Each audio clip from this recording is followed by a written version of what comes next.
What's your first moment of cringe? I'll go first. It's when I took a photo with Malala. Now, the photo itself was totally fine, history safe, Nobel approved. It's what I said right before the photo that haunts me. Here's the context. Malala is an educational activist who was shot in the head by the Taliban for saying girls should be allowed to go to school. The Taliban went on the school bus and asked, "Where's Malala?" She stood up and they shot her in the head. But Malala survived. She had some major surgery and rehabilitation, but there was visible damage to her skull and her face. So now picture this, a room full of people, important people. The camera comes out. We line up for the photo, and in my brain running on autopilot after taking pictures with hundreds of people, I reach into the deepest, dumbest pockets of my small talk and I pull out this absolute war crime of a sentence. Out loud in front of everybody I say, "Where should I stand? Do you have a good side?" And yeah, that's a normal question to ask girls when they want to take a picture with you because a lot of girls have a good side. But this is a trip over my shoelace moment when I'm talking to someone who almost had half their head blown off. Time slowed down. My soul exited through my spine and every atom in my body tried to file a formal apology. And here's the thing, I'm not a bad person. I'm just a person. Cringe isn't evil. It's not malicious. It's just when your mouth is moving faster than your consciousness. It's why cringe hurts so much, because you can't argue with it.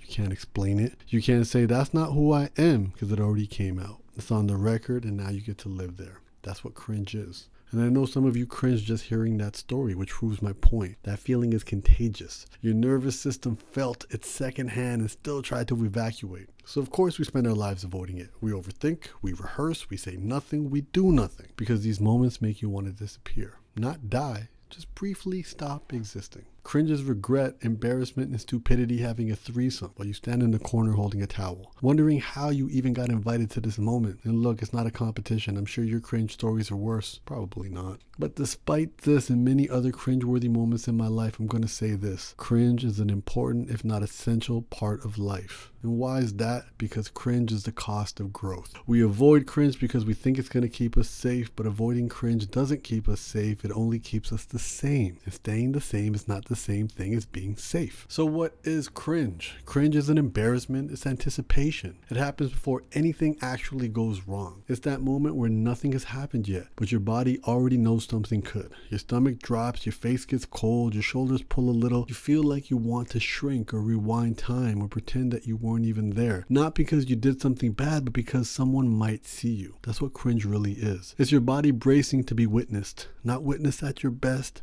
witnessed in mid-process, mid-sentence, and mid-becoming. Cringe is the moment you realize someone else can see you becoming and you don't get to control how it looks yet. And that feels like danger. And everyone knows this feeling. Everyone. It doesn't matter how confident you are, how smart you are, how much Palo Santo you sage, or how many podcasts you listen to. If you're human, you've felt it. Most, if not all of us, can't sit with it. Because the second it shows up, we feel gross and start looking for the exit. We try to change the topic, crack a joke, disappear, anything to get out of that moment. We avoid, medicate, or distract. Why do we do this? We don't avoid cringe because cringe hurts. We avoid it because cringe risks rejection, and that's what really hurts. Our body doesn't experience cringe as awkward. It experiences it as danger. Not logical danger like getting shot in the head, but social danger. The kind of danger that used to matter when belonging meant survival. When being pushed out of the group wasn't uncomfortable, but it was fatal. And our nervous system hasn't and can't really update that software. It still thinks visibility will get you exiled. The moment you feel exposed, it jumps in to protect you. It tells you to stop talking or soften the truth or make a joke or backpedal or just disappear. And that response feels smart. It feels mature. It feels civilized and emotionally intelligent, but it's not.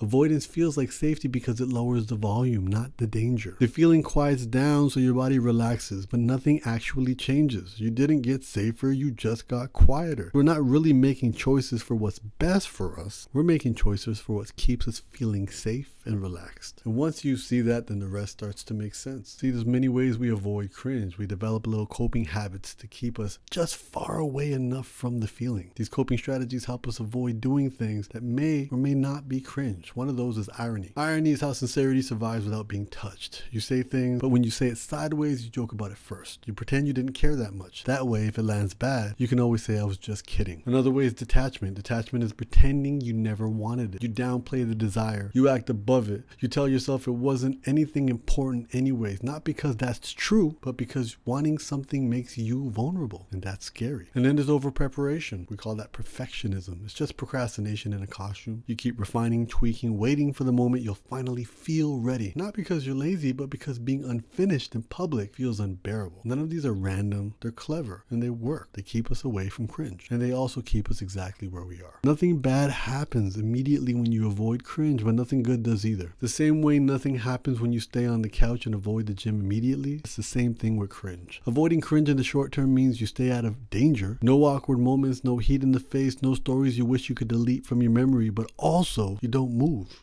You don't stretch, and most importantly, you don't change. And that's where we're mixing up safety and familiarity. Staying the same feels safe because it's familiar, not because it's secure. Our life stays predictable, our identity stays intact, nothing challenges the version of us that already exists, and that can feel like stability. But stability isn't the same as security. Comfort is not protection, it's a pause button. It freezes things exactly where they are and convinces us that nothing happening is a good thing. Meanwhile, time's still moving, life's still moving, opportunities are still passing, and the world is still changing, leaving us behind. Stagnation doesn't announce itself as danger. It shows up as calm, routine, normal. And by the time we realize what it cost us, we've already been sitting on that couch for years. And our back hurts. And there's popcorn in our beard. I've said too much. So what does it cost to avoid cringe? A cringe-free life is a low bandwidth life. It's quiet, it's controlled, nothing spikes, nothing goes off script. And at first that feels nice. You're not embarrassing yourself. You're not replaying moments in your head. You're not wishing you can crawl out of your body. But that quiet comes with a trade. Because within embarrassment is a whole universe of treasure. When we avoid embarrassment, we avoid depth. We avoid the moments where something real could actually happen. The honest sentence, the risky truths, the version of us that isn't fully formed yet. And over time, our life starts to shrink. And not dramatically, just subtly. We stop reaching as far. We stop wanting as loudly. Desire gets muted because desire is messy. And messiness can attract attention we don't want. So we keep things reasonable, manageable, safe. Most people don't fail in some big obvious way. They don't crash and burn. They just pull back a little too early. Over and over again. They exit right before things get uncomfortable, right before growth actually starts. And years later, they'll call it being realistic. But what it really was never staying exposed to something uncomfortable long enough to grow. So here's a different way to look at cringe. Cringe isn't a sign that something is wrong, it's a sign that something is moving. Cringe shows up when who you think you are is under construction, when what you're trying to be hasn't caught up with how you look doing it. There's a gap between what you want to do and what you actually do,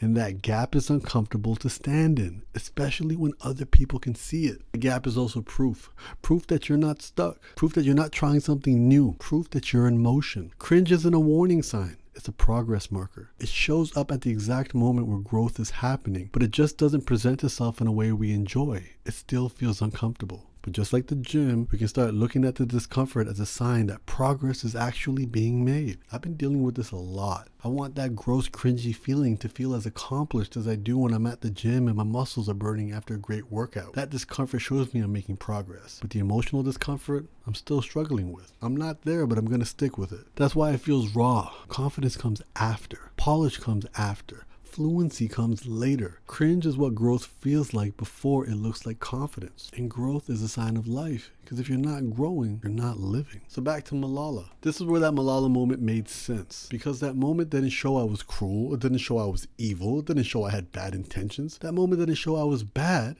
it showed I was automatic. My brain wasn't thinking. I wasn't responding. I was reacting. I was running a script, the same script I'd used 100 times before. Polite, casual, harmless in every other room I'd made it in. Then the reality changed, but the script didn't. That's what cringe actually exposed. It exposed that I was not being intentional. Cringe is what happens when habits outlive the situations they were built for. When muscle memory meets a moment that actually deserves presence. When autopilot crashes into something real. That moment was real. And that's why it feels so violent inside your body. Because for a split second, you see the gap between who you are and how you showed up. Not because you're immoral or a piece of shit, but because you weren't paying attention. Most damage isn't done by hatred, it's just done by autopilot. Cringe doesn't show you that you're a terrible person. It shows you where your awareness stopped keeping up with your life. Cringe doesn't gift you a life that looks good on Instagram, it gives you an opportunity to be more authentic. And I want to argue that your best life is actually your most authentic life. So here's where the cringy choice shows up. When cringe hits, you can run, and most people do. They shut down, they disappear, they rewrite the story so they never have to stand in that feeling again. again, and the relief is immediate. But it's not clean, because running doesn't erase the moment, it freezes it. The cringe sticks around because you left yourself there. Cringe only lasts if you abandon yourself. If you stay, something different happens. The feeling peaks, then it passes. Your body learns that you didn't die. You weren't exiled. You're still here. That's what it means to feel your feelings. Give it 10 minutes. That's how confidence actually forms. Not from everything working out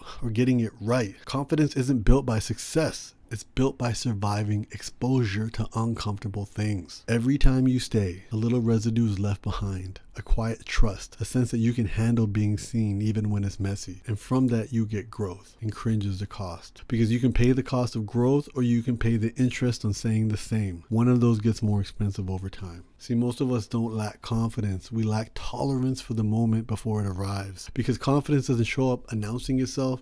It doesn't feel strong or clean or settled at first. It feels awkward. It feels exposed and even a little embarrassing. Like you're early to something you don't fully understand yet. You'll tell yourself you're not ready. You'll wait to feel different before you act. But really, ready isn't a feeling. Being ready is a choice. So if you treat this cringe like information, something will shift. When you realize this feeling isn't telling you to stop, it's telling you you're close. Things will grow because you're getting closer to honesty, closer to growth, closer to a version of yourself that hasn't stabilized yet. Cringe doesn't mean you're doing it wrong. It means you're doing something new, and maybe in public. And the people who grow aren't braver than anyone else. They just stayed a few seconds longer when their body tells them to run. That's the whole difference. A few extra seconds. Cringe is the cost of growth. And like most costs, you gotta pay them up front. Recently, one week, I performed spoken word poetry in front of 200 people, and I knocked it out of the park. People told me I gave them goosebumps. A week later, I performed with my improv crew in front of 5 of my friends. And during that performance, I froze, I laughed, I fumbled, and I was awkward the whole time. One was in my comfort zone, one was in my cringy growth zone. I like keeping one foot in both. I think you can do the same.